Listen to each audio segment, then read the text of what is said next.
ہر انسان اپنا وقت پورا کر کے دنیا سے رخصت ہو رہا ہے۔ جس کو جتنا ٹائم دیا گیا اتنا وقت دنیا میں گزارتا ہے، پھر وہ دنیا سے رخصت ہو جاتا ہے، قبر کے حوالے ہو جاتا ہے۔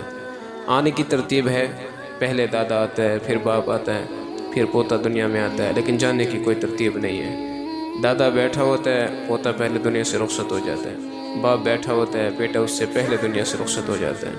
انسان کو بتلایا گیا ہے کہ انسان اپنی آخرت کے لیے، قبر کے لیے، موت کے لیے ہر وقت تیار رہے۔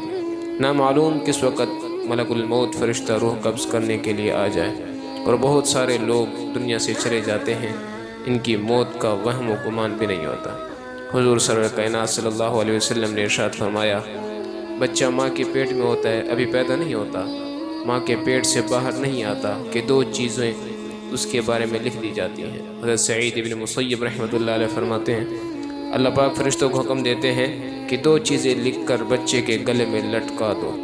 جیسے تعویذ گلے میں ڈالا جاتا ہے نا، فرشتہ آتا ہے اور دو چیزیں لکھ کر اس کے گلے میں لٹکا کر چلا جاتا ہے۔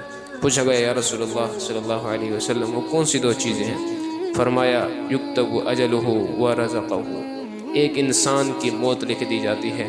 اس کی موت کب آئے گی؟ پیدا ہوتے ہی آ جائے گی، یا بچپن میں آئے گی، یا جوانی میں آئے گی، یا بڑھاپے میں آئے گی، یا پھر گھر میں آئے گی، یا سفر میں آئے گی، یا بستر پر آئے گی، یا بیماری کے ساتھ آئے گی، یا ایکسیڈنٹ کی حالت میں آئے گی۔ یہ ساری باتیں اس کی لکھ دی جاتی ہیں۔ اور دوسری چیز انسان کا رزق ہے۔